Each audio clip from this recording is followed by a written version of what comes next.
মুনাফিকের সর্দার একান্ত পেয়ে আবু জাহেলকে প্রশ্ন করল যে মুহাম্মদ সত্য নবী নাকি মিথ্যা নবী। এই প্রশ্নে আবু জাহেল দুইটা সমস্যার সম্মুখীন হলো। কয়টা সমস্যার সম্মুখীন? আবু জাহেল যদি বলে আমার ভাতিজা মুহাম্মদ সত্য নবী, একটি প্রশ্ন দাঁড়ায় যে তোমার ভাতিজা যদি সত্য নবী হয় তুমি মানো না কেন? আবু জাহেল কি আমার আপনার নবীকে মানতেন? সে তো ইসলাম মুসলমানের চরম বিদ্বেষী। সেজন্য আবু জাহেল দুই সমস্যার সম্মুখীন। যদি বলে আমার ভাতিজা মুহাম্মদ সত্য নবী, প্রশ্ন দাঁড়ায় তুমি মানো না কেন? আর যদি বলে যে মুহাম্মদ মিথ্যা নবী, তখন প্রশ্ন হয় 40 বছর পর্যন্ত হে আবু জাহেলেরা, তোমরাই তো আব্দুল্লাহর ছেলে মুহাম্মদকে আল আমিন হিসাবে খেতাব দিয়েছিলে। রাসূলুল্লাহ সাল্লাল্লাহু আলাইহি সাল্লামকে আল আমিন এই উপাধিটা কে দিয়েছিল? মক্কার মুশরিকরা। জানেন তো আপনারা, রাসূল কোনোদিন মিথ্যা কথা বলে নাই, রাসূল কখনো আমানতের খিয়ানত করে নাই, রাসূল মানুষের মধ্যে মীমাংসা করে দিতেন, রাসূল কখনো কারো সমালোচনা করে নাই, গীবত করে নাই, পরনিন্দা করে নাই। বরঞ্চ রাসূলের কাছে তারা আমানত রাখতেন, যখনই চাইতেন রাসূল ফেরত দিতেন। সেজন্য ঐক্যবদ্ধভাবে তারা রাসূলকে আল আমিন, পৃথিবীর একমাত্র বিশ্বস্ততম ব্যক্তি হচ্ছেন মুহাম্মদ। এখন আবু জাহেল দুই সমস্যার সম্মুখীন। সর্দার মানুষ না, সে ঘুরিয়ে ফিরিয়ে একটা উত্তর দিল। যদি আবু জাহেল বলে মুহাম্মদ সত্য নবী, প্রশ্ন হয় মানো না কেন? যদি বলে মিথ্যা নবী, প্রশ্ন হয় 40 বছর তাকে তোমরা আল আমিন উপাধিতে ভূষিত করেছিলে কেন? আবু জাহেল চিন্তা করে একটা উত্তর দিল, আমার ভাতিজা মুহাম্মদ 40 বছর পর্যন্ত কখনো বলেনি আল্লাহর পক্ষ থেকে তার উপরে কোরআন নাজিল হয়, তার উপরে ওহী নাজিল হয়, সেজন্য তাকে আমরা আল আমিন হিসেবে খেতাব দিয়েছিলাম।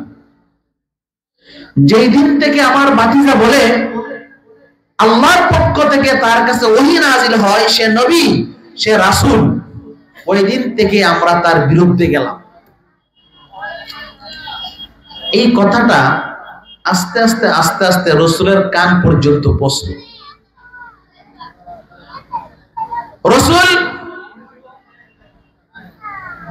একাধিক আলোচনার মাধ্যমে শুনতে পাইল যে আবু জাহেল আমাকে মিথ্যাবাদী বলে নাই, আমার উপরে কেন কোরআন নাজিল হয় সেই দিন থেকে সে আমাকে মিথ্যাবাদী মনে করেছে। এর মানেটা কি? কোরআন নাজিল হয় সেই কারণে মুহাম্মদ মিথ্যাবাদী। রাসূলের মনটা খুব খারাপ। আচ্ছা, বেদিন কাফের মুশরিকদের কথাবার্তায় রাসূলুল্লাহ সাল্লাল্লাহু আলাইহি ওয়াসাল্লামের যে মনটা খারাপ, আল্লাহ আরশ থেকে দেখতেছে কিনা? না, দেখে নাই। তখন আল্লাহ সঙ্গে সঙ্গে সূরাতুল আনআমের 33 নম্বর আয়াত নাযিল করলেন। আল্লাহ বলেন, قد نعلم إنه ليحزنك الذي يقولون فإنهم لا يكذبونك ولكن الظالمين بآيات الله يجحدون। আল্লাহ বলেন, হে আমার হাবিব, قد نعلم, অবশ্যই অবশ্যই আমি আল্লাহ জানি, বেদিন কাফের মুশরিকদের কথাবার্তায় তুমি ব্যতীত হও। বেদিন কাফের মুশরিকরা যেই ধরনের কথাবার্তা বলে, তাদের কথা শুনে তোমার মনোকষ্ট হয়, তুমি ব্যতীত হও। আমি আল্লাহ চাক্ষুষ এগুলি ভালোভাবে অবলোকন করি এবং আমি জানি। কিন্তু তুমি শোনো, ফাইন্নাহুম লা ইউকাযযিবুনা, বেদিন কাফের মুশরিকরা তো তোমাকে মিথ্যাবাদী বলে নাই। কাফেররা কি রাসূলকে মিথ্যাবাদী বলেছেন?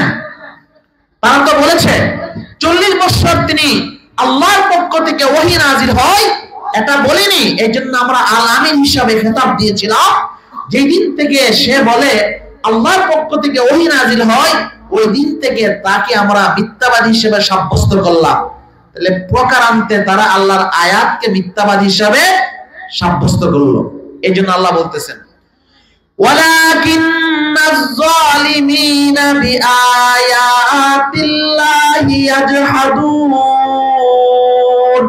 বরঞ্চ কাফেরেরা আমি আল্লাহর আয়াতকে তারা অস্বীকার করে।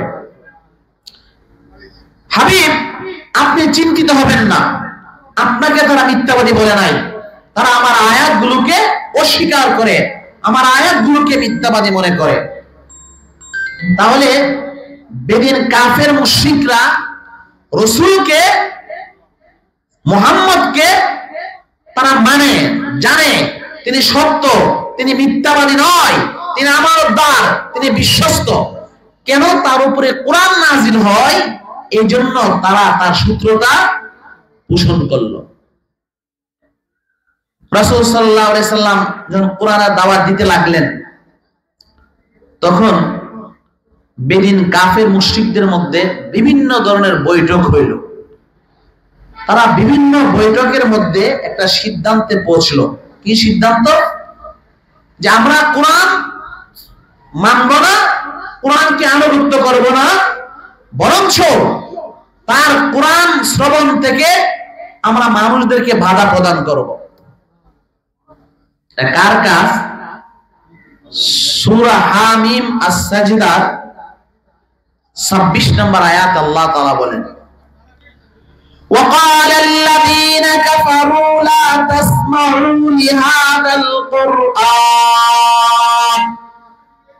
কাফেররা বলে লা তাসমাউ লিহাযাল কুরআন, হে মক্কার যুবকেরা তোমরা এই কোরআন শ্রবণ করো না, নিষেধ করেছেন।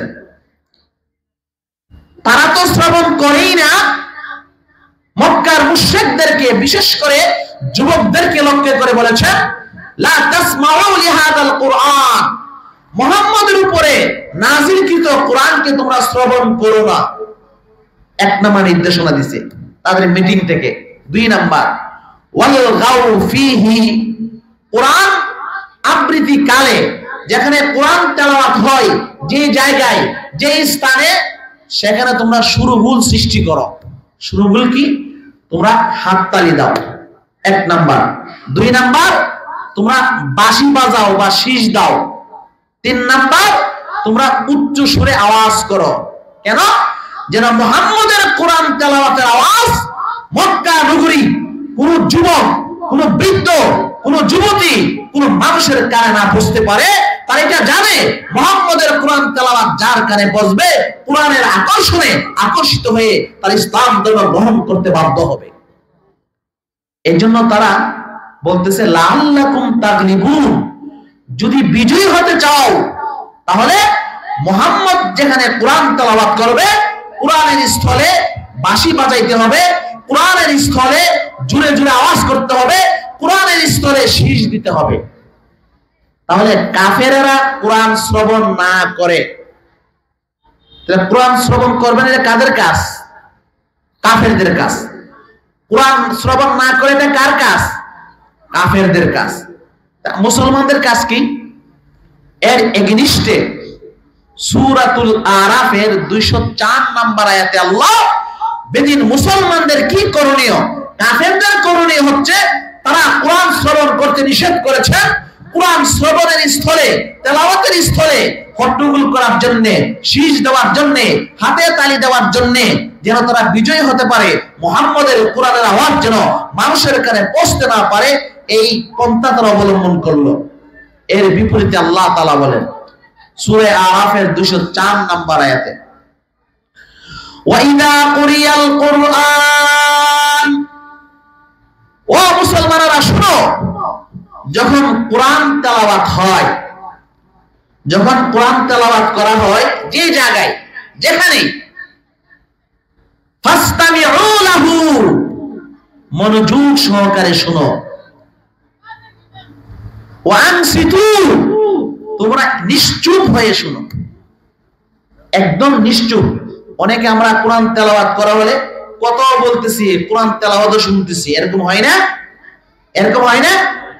তাহলে কোরআন তেলাওয়াত শুনতে হবে ওয়ানসিতু, একদম নিশ্চুপ হয়ে। কথা বুঝেন নাই? লাআল্লাকুম তুরহামুন, তাহলে মুসলমানদের উপর আল্লাহ দয়া করবে, অনুগ্রহ করবে। কথা বুঝে আছে কিনা? তাহলে কাফেররা চায় না কোরআন শ্রবণ করার জন্য, কিন্তু মুসলমানদের কাজ হচ্ছে কি করতে হবে? কোরআন শুনতে হবে। আবু জাহেল কেন কোরআন শ্রবণ করতে চায় না এবং অন্যদেরকে দেয় না, এর একটা কারণ আছে। আবু জাহেল কোরআনের মজা পাইছে, এই জন্য অন্যকে কোরআনের মজা পাইতে দেয় নাই। কেন?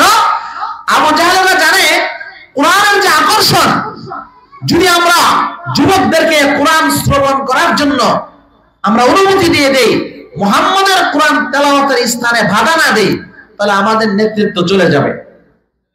দেখেন রাসূলুল্লাহ সাল্লাল্লাহু আলাইহি সাল্লাম শেষ রাতে কোরআন তেলাওয়াত করতেন। একদিন মক্কার দুইজন সর্দার মুশরিকের, আবু জাহেল, আবু সুফিয়ান, আর মুনাফিকের সর্দার আখনাস বিন সুরাই, সকালবেলায় যখন সূর্য মামা উঠলো, তিনজনকে দেখা হলো রসুলের ঘরের পাশে দাঁড়ানো। একজন আরেকজনকে জিজ্ঞেস করে, তুমি এখানে আসছো কেন? তুই আসছো কেন? তুমি আসছো কেন? আবু জাহেল প্রশ্ন করে আবু সুফিয়ানকে, আবু সুফিয়ান প্রশ্ন করে আখনাস বিন সুরাইকে। মানে এমনি আসছে। ঠিক আছে, আর কিন্তু গাইছো না। আচ্ছা ঠিক আছে, আর আসবো না। চলে গেছে। দ্বিতীয় দিন, দ্বিতীয় রাত্র যখন আসলো, তারা মনে করতেছে ওই দুইজন তো যাইবো না। আবু জাহেল ধারণা করলো আবু সুফিয়ান যাবে না, আখনাস বিন সুরাইক যাবে না। আখনাস বিন সুরাইক ধারণা করলো আবু সুফিয়ান যাবে না, আবু জাহেল যাবে না। আবু সুফিয়ান ধারণা করলো আবু জাহেল যাবে না, আখনাস বিন সুরাইক যাবে না। দ্বিতীয় রাত্র তিনজনে গেছে, মধুর সুরে রাসূলের কোরআন তেলাওয়াত শুনছে। সকালবেলায় তিনজন আবার দেখা, কি ব্যাপার? ও না, ভালো লাগে। কি লাগে? এই ভালো লাগার বিষয়টা যদি মক্কার যুবকেরা জানতে পারে, তাহলে আমাদের নেতৃত্বে চলে যাবে। আমরা তো এগ্রিমেন্ট করো যে আর কোনদিন মুহাম্মদের কোরআন তেলাওয়াত শুনতে আমরা আসব না। তারা দ্বিতীয় দিন এগ্রিমেন্ট করছে।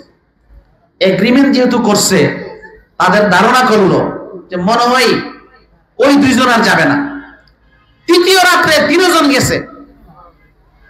তিনজন গিয়ে একদম ফজর পর্যন্ত রাসূলুল্লাহ সাল্লাল্লাহু আলাইহি সাল্লামের কোরআন তেলাওয়াত মনোযোগ সহকারে তারা শ্রবণ করছে।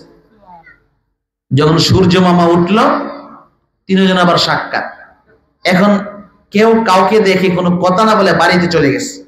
আবু জাহেল আবু জাহেলের গৃহে চলে গেল, আবু সুফিয়ান আবু সুফিয়ানের গৃহে চলে গেল, আখনাস বিন সুরাইক না গিয়ে আবু সুফিয়ানের বাসায় গেল। হে আবু সুফিয়ান, বলো মুহাম্মদের কোরআন তেলাওয়াত শুনে তুমি কি বুঝেছো? আমি অনেক কিছু বুঝেছি, তার অর্থ বুঝেছি, এটা আল্লাহর কালামই। আবার কিছু বুঝি নাই। তারপরে আখনাস বিন সুরাইক আবু জাহেলের কাছে, আবু জাহেলের কাছে গিয়া বলল যে আবু সুফিয়ান যা বুঝছে আমিও তাই বুঝছি, এটা আল্লাহর কালাম, এতে কোনো সন্দেহ নেই। আপনি তো আমাদের সর্দার, আপনি কি বুঝেছেন? তো তোমরা যা বুঝছো আমি তাই বুঝছি। তুমি মানো না কেন? মানি না এই জন্য আব্দে মান্নাফ আর আমাদের বংশের মধ্যে একটা প্রতিযোগিতা, মুহাম্মদের বংশ আর আমার বংশের মধ্যে একটা প্রতিযোগিতা চলছে। তারা যদি 500 জন মানুষকে দাওয়াত করে খাওয়ায়, আমরা 1000 মানুষকে দাওয়াত করে খাওয়াই। তারা যদি হাজী সাহেবকে হাদিয়া দেয়, আমরাও হাজী সাহেবদেরকে হাদিয়া দিই। কিন্তু কাবা শরীফের চাবি তার দাদার হাতে, আব্দুল মুত্তালিবের হাতে। আবার সে নবী এবং রাসূল। এখন নবী রাসূলকে যদি স্বীকৃতি দিয়ে দেয়, আমাদের বংশের আর ইজ্জত রইল কি? কথা বুঝেন নাই? ইয়ারিফুনাহু কামা ইয়ারিফুনা আবনাআহুম। মুহাম্মদ যে শেষ নবী, মুহাম্মদ যে সর্বশ্রেষ্ঠ নবী, আল্লাহর পক্ষ থেকে ওই গ্রন্থ নাযিল হয়, তারা এটাকে এমন ভাবে রাসূলকে চিনেছে যেমনি ভাবে তাদের সন্তানাদিকে তারা চিনে। মানে না কেন? নেতৃত্ব চলে যাবে সেই জন্য। তাহলে আবু জাহেল বুঝলো কোরআন সত্য, আবু সুফিয়ান বুঝলো কোরআন সত্য, আখনাস বিন সুরাইক বুঝলো কোরআন সত্য। এতে কোনো কি নাই? সন্দেহ নেই। সমগ্র বিশ্বের মুসলমানরা তারা তো কোরআন বুঝে সত্যই, অমুসলমানরা এখন কোরআন সত্য এটা বুঝতে শুরু করেছে। দেখেন না আল্লাহর গজব।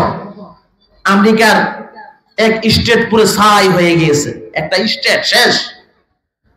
৬৯,০০০ পানি নিবানোর মিশিং হেলিকপ্টার জাহাজ আছে, আগুন তো আর নিবাইতে পারে না পানি দিয়ে। তখন মুসলমানদেরকে দৌড়ে দৌড়ে এনে আপনি আজান দেন, যেখানে আজানের ধ্বনি হয় সেখানে বাতাস এবং আগুন একটু কমে। আল্লাহ ছাড় দেয় কিন্তু ছেড়ে দেন নাই। এই পর্যন্ত শুরু থেকে শেষ পর্যন্ত যারা এই কোরআনের বিরোধিতা করেছে তাদেরকে আল্লাহ ছাড় দিয়েছে, এক পর্যায়ে পাকড়াও করেছে। কি করেছে? হাদিসের মধ্যে আসছে রাসূলুল্লাহ সাল্লাল্লাহু আলাইহি ওয়াসাল্লাম বলেছেন, ইন্নাল্লাহা লিয়ুমলি লিয-যালিমি, জালেম যে হবে তাকে আল্লাহ সুযোগ দেয়, হাত্তা ইযা আখাযাহু লাম ইউফলিতহু, কিন্তু একবারে ছেড়ে দেন নাই। সেজন্য মুসলমানদের কাজ হচ্ছে, আজকে মুসলমানের পরিবারগুলো কোরআনকে ছেড়ে দিয়েছে। লা তাসমাউ লিহাযাল কুরআন, এটা তো কাফেরদের কাজ যে তোমরা কোরআন শ্রবণ করবে না। আমরা তো কোরআন শ্রবণ করতে চাই না, কোরআন পড়িও না। কথা বুঝেন নাই? এজন্য কোরআন পড়তে হবে, কোরআনের অর্থ বুঝতে হবে, এই কোরআনকে বাস্তবায়ন করার জন্য আপ্রাণ চেষ্টা আপনার করতে হবে। কথা বুঝে আছেন কিনা? এখন আবার নানান ধরনের চক্রান্ত চলছে। কোরআনের অর্থ কি আমরা সবাই বুঝি? এখন আমাদের সমাজ একটা ফিতনা, এটা একটু আলোচনা করা দরকার। দুইটা গ্রুপ, আল্লামা সাদ কান্দলুবি, একটা হচ্ছে উলামায়ে কেরামের। যে সাদ কান্দলুবি ইলিয়াস রাহমাতুল্লাহ আলাইহির নাতি, যে ওনার বিরোধিতা আমরা করি কেন? কোনদিন কি আমরা উলামায়ে কেরাম বিরোধিতা করছে? উনি কতগুলো বক্তব্য রেখেছেন কোরআন সুন্নাহর সাথে সাংঘর্ষিক। এর মধ্যে একটা বক্তব্য হলো তিনি বলেছেন যে কোরআন বুঝে বুঝে পড়তে হবে, যদি কোরআন না বুঝা পড়া হয় এটা কবিরা গুনাহ হবে। কথাটা বুঝছেন? কোরআন না বুঝে পড়লে কি হবে? কবিরা গুনাহ হবে। আপনারা এখানে যারা আছেন বলেন কয়জন কোরআনের অর্থ বুঝেন? হ্যাঁ, কথা বুঝেন নাই? এই জন্য উলামায়ে কেরাম তাকে পথভ্রষ্ট এবং ইহুদি খ্রিস্টানদের দালাল হিসেবে আখ্যায়িত করে বিভিন্ন বক্তব্যের কারণে ওনাকে প্রত্যাখ্যান করেছে এবং বলা হয়েছে উনি যদি ওনার বক্তব্য থেকে ফিরে আসে আবার ওনাকে আমরা সাদরে গ্রহণ করব, সম্মান করব। এখন বোঝা দরকার কোরআন বুঝে বুঝে পড়তে হবে। কোরআন তো কয়জনে বুঝে পড়ে? উলামায়ে কেরাম যারা আছেন আলেম ওলামারা, তারাও তো 30 পারা কোরআনের অর্থ বুঝে না। সবাই কোরআন অর্থ বুঝে? এখন আসেন কোরআন হাদিসের আলোকে কোরআন বুঝে বুঝে পড়তে হবে নাকি না বুঝে পড়লে হবে? রাসূলুল্লাহ সাল্লাল্লাহু আলাইহি ওয়াসাল্লাম এক হাদিসের মধ্যে বলেছেন, মান ক্বারাআল কুরআন, মান ক্বারা হারফাম মিন কিতাবিল্লাহি তাআলা ফালাহু হাসানা ওয়াল হাসানাতু বিআশরি আমসালিহা। এর অর্থ হচ্ছে একটা অক্ষর পড়লে 10টা নেকি। কয়টা নেকি? এরপরে শব্দটা দেখেন, রাসূল বলেছেন লা আকুলু আলিফ লাম মিম হারফুন বাল আলিফুন হারফুন ওয়া লামুন হারফুন ওয়া মিমুন হারফুন। যে আলিফ লাম মিম এটা একটা অক্ষর নয়, 3টা অক্ষর। কয়টা অক্ষর? 3টা অক্ষর দ্বারা কি বুঝাইছেন? এক অক্ষরে 10 নেকি। এরপরে বলেছেন আলিফ লাম মিম এটা 3টা অক্ষর, মানে রাসূল কি বুঝাতে চাইছেন? 3টা অক্ষর পড়লে কত নেকি? 30 নেকি। এটা বুঝছেন তো হাদিসে? এখন আসেন কুরআনুল কারীমের বিভিন্ন সূরার প্রারম্ভে এই ধরনের শব্দ আছে। সূরাতুল বাকারার শুরুতে আলিফ লাম মিম, সূরা ইয়াসিনের মধ্যে ইয়াসিন, তারপরে হলো সূরা মানের মধ্যে আছে কাফ হা ইয়া আইন সাদ তাহা আইন সিন, এগুলি আছে না? এগুলোকে আরবি পরিভাষায় হুরুফে মুকাত্তাআত বলা হয়। এর ব্যাখ্যা কি? তাফসীরের জালালাইন সহ সমস্ত উলামায়ে কেরাম ইত্তেফাক যে এর অর্থ হচ্ছে আল্লাহু আ'লামু বিমুরাদিহি বিযালিক, মানে এর অর্থ আল্লাহই ভালো জানে। লা নাবিয়্যুন ওয়ালা মালাকুন ওয়ালা গায়র। হুরুফে মুকাত্তাআতের অর্থ আল্লাহ কোন নবীকে জানান নাই। হুরুফে মুকাত্তাআতের অর্থ আল্লাহ কোন ফেরেশতাদেরকে জানান নাই, কোন মানুষকে জানান নাই। তাহলে হুরুফে মুকাত্তাআত এই ধরনের অক্ষরগুলো অর্থ আল্লাহ ছাড়া কেউ জানে না, আল্লাহই ভালো জানে। তো সাদ কান্দলবি সাহেব জানে কিনা হুরুফে মুকাত্তাআতের অর্থ? তিনিও তো জানে না, তাহলে তিনিও তো কবিরা গুনাহ করতেছে। কথা বুঝেন নাই? এর অর্থ তো কেউ জানে না, তিনিও তাফসীর করেছেন, শিখেছেন মাদ্রাসার মধ্যে। আল্লাহু আ'লামু বিমুরাদিহি বিযালিক। কথা বুঝেন নাই? তাহলে এক নাম্বার দলিল। দুই নম্বরে আসেন, যে আমাদের দরসে নিজামির একটা কিতাব আছে, আহলুস সুন্নাত ওয়াল জামাতের আকীদাগত একটি কিতাব, শরহে আকায়েদে নাসাফি। এর একটা ব্যাখ্যা গ্রন্থ আছে নেবরাস। সেখানে আল্লাহর রুয়াতুল্লাহ একটা বিষয় আছে যে আল্লাহ পাক রব্বুল আলামিনকে অনেকেই জাগ্রত অবস্থায় আয়ত্তে নিয়েছেন। ইমাম আবু হানিফা রাহমাতুল্লাহি আলাইহি 99 বার আল্লাহকে জাগ্রত অবস্থায় আয়ত্ত নিয়েছেন। ইমাম আহমদ বিন হাম্বল আল্লাহকে পেয়ে ফাসালতু আন আফজালিল ইবাদাত, আল্লাহ তোমাকে যখন পেয়েছি সর্বশ্রেষ্ঠ ইবাদত কোনটা তুমি আমাকে বলো। ইমাম আহমদ বিন হাম্বল রাহমাতুল্লাহ আলাইহি আল্লাহকে প্রশ্ন করার পরে আল্লাহ ওনাকে জানিয়ে দিয়েছেন তেলাওয়াতুল কুরআন। ও ইমাম শোনো, আমার কাছে ফরজ ইবাদতের পরে সর্বশ্রেষ্ঠ ইবাদত হচ্ছে কোরআন তেলাওয়াত করা। তিনি আরো বাড়িয়ে বলছেন বিফাহমিন আও বিগাইরি ফাহমিন, আল্লাহ বুঝে বুঝে পড়লে শ্রেষ্ঠতম ইবাদত হবে নাকি না বুঝে পড়লেও শ্রেষ্ঠতম ইবাদত হবে? আল্লাহ বলতেছেন বিফাহমিন আও বিগাইরি ফাহমিন, আমার কালাম যারা বুঝে বুঝে পড়বে এটাও আমার কাছে শ্রেষ্ঠতম ইবাদত, আর যারা না বুঝে পড়বে এটাও আমার কাছে শ্রেষ্ঠতম ইবাদত হবে। কথা বুঝেন নাই? আল্লামা সাদ কান্দলবি রাহমাতুল্লাহি আলাইহি তিনি যে বলতেছেন কোরআন না বুঝে পড়লে গুনাহগার হবে, মানে বিশ্বের প্রায় সমস্ত মুসলমানরা কোরআন থেকে দূরে সরে যাবে। এটা আমরা বলি ইহুদি, খ্রিস্টান এবং পশ্চিমা বিশ্বের একটা ষড়যন্ত্র। কারণ কাফেররা ঐক্যবদ্ধ সিদ্ধান্ত নিয়েছে লা তাসমাউ লিহাযাল কুরআন, এই কোরআন তোমরা শ্রবণ করো, ওয়াল গাউ ফীহি, কোরআন শ্রবণের স্থলে তোমরা হট্টগোল সৃষ্টি করো, তোমরা বাধা দাও, তোমরা শীষ দাও, তোমরা তালি দাও, যেন কোরআনের আওয়াজ কোন মানুষের কানে না পৌঁছতে পারে। লাআল্লাকুম তাগলিবুন, যদি তোমরা বিজয়ী হতে চাও। কাকে আপনি বিজয় করতে চাচ্ছেন? কথা বুঝেন নাই? এজন্য কোরআন পড়তে হবে কিনা? হযরত আব্দুল্লাহ ইবনে আব্বাস রাদিয়াল্লাহু তাআলা আনহু থেকে হাদিস বর্ণিত, রাসূলুল্লাহ সাল্লাল্লাহু আলাইহি ওয়াসাল্লাম বলেছেন ইন্নাল্লাযী লাইসা ফি জাওফিহি শাইউম মিনাল কুরআন কাল বাইতিল খারিব, আমার যে বান্দা বান্দির বক্ষে কোরআনের কোনো অংশই থাকবে না, এটা পতিত ঘর, শূন্য ঘরের নেই। পতিত ঘর বুঝেন তো? সুন্দর ভাষা করে লন্ডন চলে গেছে, 5 বছর আর বাসায় আসে না, ঘর পড়ে রয়েছে, পতিত ঘর, বিরান ঘর, শূন্য ঘর। এই ঘরের মধ্যে জিন, ভূত, পেতনি, দেবের আড্ডা হয়। কি হয়? আড্ডা হয়। অতএব যে সমস্ত মুসলমান নারী হোক পুরুষ হোক, তার সিনার মধ্যে যদি কোরআনের কোনো অংশ না থাকবে, এই সিনাকে শয়তান ওয়াসওয়াসা দিবে, দেহ ওয়াসওয়াসা দিবে, পুরি ওয়াসওয়াসা দিবে। যেই সিনার মধ্যে কোরআন থাকবে শয়তান তাকে ওয়াসওয়াসা দিতে পারবে না।